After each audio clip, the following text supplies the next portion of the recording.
और इसी बीच इस वक्त की सबसे बड़ी खबर, दिल्ली चुनाव के लिए भारतीय जनता पार्टी की तरफ से दूसरी लिस्ट जारी कर दी गई है। बीजेपी ने दूसरी लिस्ट जारी कर दी है। दूसरी सूची में उम्मीदवारों के नाम आपको ये बताते चले कि लगातार इसको लेकर के मंथन भी हुआ। बीजेपी पहले ही 29 सीटों पर उम्मीदवारों का ऐलान कर चुकी है और अब दूसरी लिस्ट भी भारतीय जनता पार्टी की तरफ से सामने कर दिया गया है। जो बड़ी जानकारी है वो ये कि बीजेपी ने 29 उम्मीदवारों की एक और सूची जारी कर दी है। इस वक्त की सबसे बड़ी खबर, अभी तक जो इन्फॉर्मेशन सामने आ रही है कि इन 29 नामों में से करावल नगर से कपिल मिश्रा, जो कि तेज तर्रार नेता माने जाते हैं, उनको भारतीय जनता पार्टी की तरफ से चुनावी मैदान में उतारा गया है।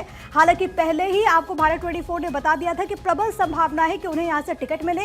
इसके अलावा पवन शर्मा उत्तम नगर से भारतीय जनता पार्टी के टिकट से चुनावी मैदान में, मटियाला से संदीप सहरावत बीजेपी के उम्मीदवार बने। इसी तरीके से अगर बाकी नामों की हम बात करें तो इन 29 नामों में से और भी कई बड़े नाम हैं जिनको बीजेपी ने मौका दिया है। तो भारतीय जनता पार्टी की तरफ से एक और लिस्ट जारी कर दी गई है। हालांकि क्योंकि सबसे अगर पहले बात करें तो 29 नाम ही अनाउंस हुए थे, उसके बाद फिर से 29 नाम, अभी भी कई सीटें हैं जिसको लेकर के भारतीय जनता पार्टी ने अपने पत्ते नहीं खोले हैं। 41 सीटें बची हुई थी, लेकिन उनमें से 29 सीट्स भारतीय जनता पार्टी की तरफ से अब अनाउंस कर दिए गए हैं। पवन शर्मा को उत्तम नगर से बीजेपी ने टिकट दिया। इसी तरीके से वो तमाम नाम जो कि लगातार आपको बता रहे हैं, देखिए ये लिस्ट आपकी टीवी स्क्रीन पर, मटियाला से संदीप सहरावत बीजेपी के उम्मीदवार, और इन 29 नामों से अगर बात करें तो विकासपुरी से पंकज कुमार सिंह को उम्मीदवार बनाया गया है। बाकी के वो तमाम नाम जो कि लगातार आपकी टीवी स्क्रीन पर है, ये बड़े नाम। हालांकि इसको लेकर के मंथन लगातार हो रहा था। आपको याद होगा कि बीते दिन भी ये मीटिंग चली थी और सीईसी की बैठक में आखिरी मोहर लगी। हालांकि अभी भी कई ऐसे नाम हैं जिनको लेकर के फिलहाल इंतजार करना होगा कई सीटों पर, लेकिन भारतीय जनता पार्टी की तरफ से ये दूसरी सूची जारी कर दी गई है जो कि आपके टीवी स्क्रीन पर वो तमाम बड़े चेहरे जिनको भारतीय जनता पार्टी ने इस चुनाव में उतारा है, तमाम समीकरणों को साधते हुए। और वो लिस्ट में आप देख सकते हैं आपकी टीवी स्क्रीन पर वो तमाम जो चेहरे हैं जिनको भारतीय जनता पार्टी की तरफ से टिकट दिया गया। इसमें आपको उत्तम नगर से पवन शर्मा का नाम भी नजर आएगा। तुगलकाबाद से रोहताज बिधूड़ी को भारतीय जनता पार्टी ने चुनावी मैदान में उतारा। तमाम समीकरण यहां पर साधे गए। लक्ष्मी नगर से एक बार फिर से अभय वर्मा को चुनावी मैदान में उतारा गया है। यानी कि कई पुराने चेहरे हैं, कई नए चेहरे। पालम से कुलदीप सोलंकी जो कि बीजेपी के उम्मीदवार बने। इसके अलावा देखिए दोनों लिस्ट में आपके टीवी स्क्रीन पर इस वक्त दिखा रहे 29 उम्मीदवार। मोती नगर से हरीश खुराना को बीजेपी ने टिकट दिया। हालांकि इस नाम को लेकर के भी चर्चा पहले से ही चल रही थी कि उनको यहां से उतारा जा सकता है। नजफगढ़ से नीलम पहलवान भारतीय जनता पार्टी के उम्मीदवार। और इसके अलावा इन 29 नामों से अगर हम देखें तो कई ऐसे बड़े चेहरे हैं जिनको भारतीय जनता पार्टी की तरफ से उतारा गया है। सदर बाजार से मनोज कुमार जिंदल को बीजेपी ने उम्मीदवार बनाया है। तो ये बड़ी जानकारी, साथ ही साथ आपकी टीवी स्क्रीन पर भारतीय जनता पार्टी की ये जो दूसरी लिस्ट है वो इस वक्त हम आपको दिखा रहे हैं। यानी कि कुल मिलाकर के बीजेपी ने 58 सीटों पर उम्मीदवार उतार दिए हैं। हालांकि अब जो बाकी बची हुई सीटें हैं उस पर बीजेपी की तरफ से कब उम्मीदवार उतारे जाएंगे वो देखना होगा। लेकिन बाकी की 12 सीटों पर हालांकि अभी तक जो उम्मीदवार है उनका ऐलान नहीं हुआ है, लेकिन कुल मिलाकर के 58 सीटों पर भारतीय जनता पार्टी की तरफ से अभी तक उम्मीदवारों का ऐलान हो चुका है। ये लिस्ट आपकी टीवी स्क्रीन पर। चांदनी चौक से सतीश जैन को बीजेपी ने उम्मीदवार बनाया। पवन शर्मा उत्तम नगर से बीजेपी के टिकट पर चुनावी मैदान में। तमाम समीकरण है, तमाम समीकरणों को साधने की कोशिश यहां पर भारतीय जनता पार्टी करते हुए मेरे साथ मेरे सहयोगी अक्षय राय इस वक्त कनेक्टेड है। अक्षय, दूसरी लिस्ट बीजेपी ने जारी कर दी है, करावल नगर से कपिल मिश्रा, और इसमें क्या कुछ खास? देखिए, कहा जा रहा था कि करावल नगर से कपिल मिश्रा को टिकट दिया जा सकता है और ये बात अब सही साबित हो गई है। उनको चुनावी मैदान में उतार दिया गया है। बीजेपी के फायरब्रांड नेता, हालांकि कभी आम आदमी पार्टी के नेता हुआ करते थे, लेकिन अरविंद केजरीवाल से मुलाकात के बाद कपिल मिश्रा बीजेपी में शामिल हुए और अब उनको करावल नगर से चुनावी मैदान में उतार दिया गया है। इसके अलावा ससुर बस्ती से करनैल सिंह को उम्मीदवार बनाया गया है। तिलक राम गुप्ता श्रीनगर से चुनावी मैदान में होंगे और सदर बाजार से मनोज कुमार जिंदल, चांदनी से सतीश जैन एक बड़े व्यापारी नेता हैं, उनको चुनावी मैदान में उतारा गया है। मटिया महल से दीप्ति इंदौरा को टिकट दिया गया है और हरीश खुराना जो कि पूर्व मुख्यमंत्री रहे हैं मदन लाल खुराना, उनके बेटे हैं। मोतीनगर से उनको चुनावी मैदान में उतारा गया है। और इसके अलावा हमने चलाया था कि मादीपुर से उर्मिला गंगवार को टिकट दिया जा सकता है, उनका टिकट फाइनल कर दिया गया है। पंडित नारायण हरिनगर से श्याम शर्मा, उनको चुनावी मैदान में उतारा गया है। और श्वेता सैनी को तिलक नगर से चुनावी मैदान में उतारा गया है। तो कहा जा सकता है कि बीजेपी ने इस लिस्ट के जरिए कोशिश की है कि उन उम्मीदवारों को मौका दिया जाए जो कि जिताऊ उम्मीदवार हो सकते हैं। और रोहितास गिदोड़ी को तुगलकाबाद से चुनावी मैदान में उतारा गया है। इनकी जो पत्नी रही हैं तुगलकाबाद से ही वो पार्षद हुआ करती थी, तो रोहितास गिदोड़ी का नाम भी चर्चा में था और उनको भी चुनावी मैदान में उतार दिया गया है। तो कुछ मिलाकर के अगर बीजेपी की लिस्ट को देखें तो कहीं ना कहीं बीजेपी ने अपने जिताऊ उम्मीदवारों को टिकट। ठीक है, ये बहुत अहम अक्षय, मैं लौट रही हूँ आपके पास। आज पर महत्वपूर्ण जानकारी दे रहे हैं मेरे साथ मेरे सहयोगी विवेक भी इस वक्त न्यूज़ रूम से कनेक्टेड है। विवेक, जिताऊ उम्मीदवार पर भारतीय जनता पार्टी ने फोकस किया है, यही कारण है कि 29 नाम और बहुत विचार विमर्श के बाद, बहुत मंथन के बाद ये नाम तय हुए। आप कह रही हैं और जैसा हमारे सहयोगी अक्षय बता रहे हैं, इससे बिल्कुल साफ हो जाता है जो अब की बार दूसरी लिस्ट आई है कि काफ़ी सोच समझकर और काफ़ी देखने के बाद उसके बाद ये दूसरी लिस्ट तैयार की गई है। इसीलिए बीजेपी ने इतना वक्त भी लिया है।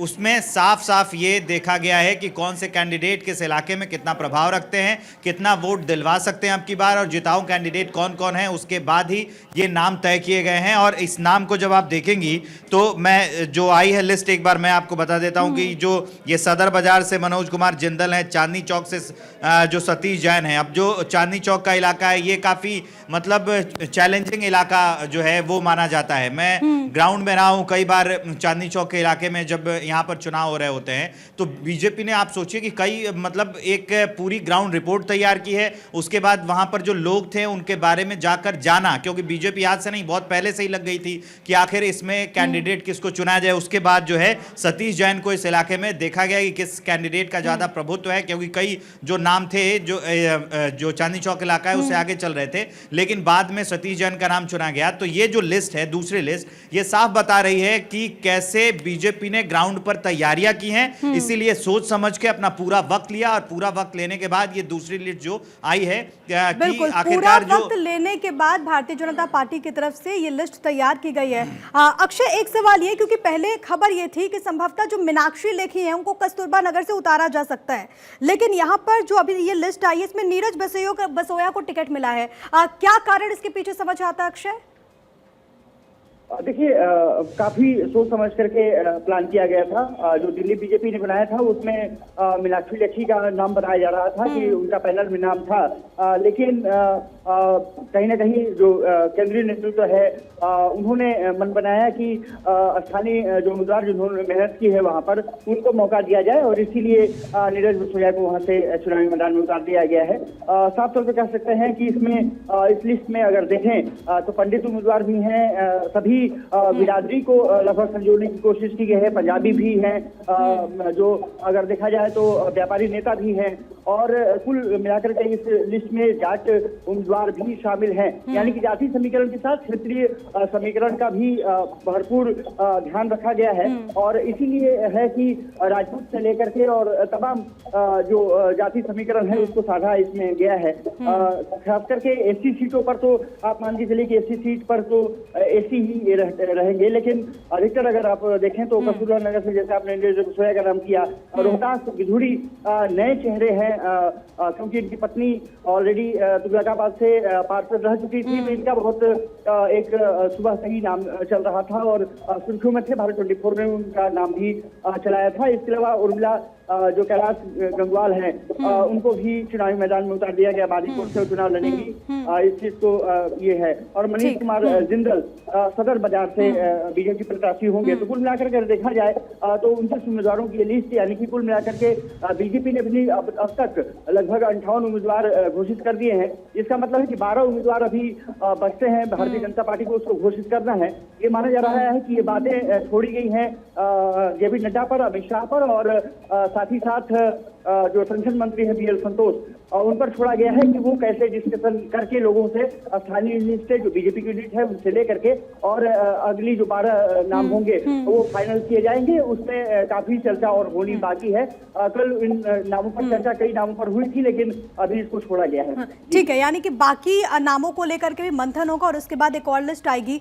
लेकिन विवेक, आपके पास आते हुए और जो अक्षय बात बता रहे थे उसी को थोड़ा और आगे बढ़ाते हैं। इस 29 नामों में हम देखें तो तमाम समीकरणों को साधा गया है, 5 महिलाएं भी उम्मीदवार बनाई गई हैं, यानी कि पूरी तरीके से एक बैलेंस्ड है बीजेपी का की अगर सूची की बात करें, क्योंकि इसमें पुराने चेहरे भी हैं, नए चेहरों को भी मौका दिया गया और जिसका जिक्र भी अक्षय कर रहे थे कि तमाम जो जातीय समीकरण है उसको भी साधने की कोशिश की गई है। विवेक, ये जो देखिए सबसे अहम बात इसमें यह है कि 5 महिला कैंडिडेट जो है अब की बार ये जो दूसरी लिस्ट आई है इसमें उसको जगह दी गई है। तो बीजेपी लगातार जिस अपने एजेंडे को लेकर चलती आ रही है और जो आप देखेंगे कि अब की बार जो जब भी चुनाव की बात आई तो जो एक मुद्दा रहा मतलब कि महिलाओं का, उसको लेकर भी साधने की कोशिश की गई है। क्योंकि बहुत पहले से आप देखेंगे तो केजरीवाल ने जो महिला सेंट्रिक मुद्दे रहे हैं उसको लगातार केजरीवाल ने उठाया है और उसको लेकर बात भी की है। कई योजनाएं आई जिसमें सीधे डायरेक्ट जो है जो महिलाएं हैं उनको फायदा पहुंचाया गया। पॉलिटिकल एडिटर अदिति नागर भी इस वक्त कनेक्टेड है।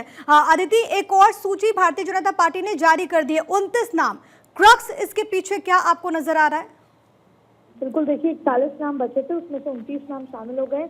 नरेला, तिमारपुर, आप देखिए लगातार ये नाम, मुनका से गजेंद्र दराल का नाम है, चिराड़ी से बजरंग शुक्ला का नाम है, जबकि चिराड़ी से राजीव पाठक का नाम यहाँ पर था बीजेपी की तरफ से, लेकिन वो टिकट काट दी गई है। इसके अलावा आप देखिए सुल्तानपुर मरजा से कर्ण सिंह कर्मा का नाम है और साथ में शकूर बस्ती से करनैल सिंह, जैसे हम बता रहे थे, त्रिनेत्र से तिलक राम गुप्ता का नाम है और दीप्ति इंदौरा मटिया महल से, जैसे भारत 24 ने पहले बताया था, महिलाओं का नाम इसमें नजर आ रहा है। मोती नगर से हरीश खुराना का नाम है, उर्मिला मादीपुर से उर्मिला कैलाश गंगवाल का नाम है। तो ये तमाम नाम आपके सामने हैं। आप देखिए कि कोई भी बहुत, प्रियंका गौतम का भी नाम है, लेकिन यहाँ पर सूची, क्योंकि आप देखिए महिला वोट बैंक बहुत महत्वपूर्ण है। कोई ऐसा बड़ा नाम जो ये सोचा जा रहा था कोई सरप्राइज एलिमेंट हो या नूपुर का नाम हो, ये सब इसमें नजर नहीं आ रहे। लेकिन भारतीय जनता पार्टी ने जातीय समीकरण सोचते हुए, सूझबूझ करते हुए यहाँ पर नाम सामने यहाँ नजर आ रहे हैं। लेकिन अब 41 में से 29 नाम बचे हुए, 29 नाम आ चुके हैं। बचे हुए नामों की सूची भी कल दोपहर आना संभव नजर। और आदित्य, जो आपके जरिए हम संभावितों की सूची बता रहे थे, यानी कि अभय वर्मा जो लक्ष्मी नगर से जिनको टिकट मिल सकता है, कपिल मिश्रा का नाम भी आपने बता दिया था, जो लिस्ट आई है वो हूबहू वैसी ही आई है आदित्य?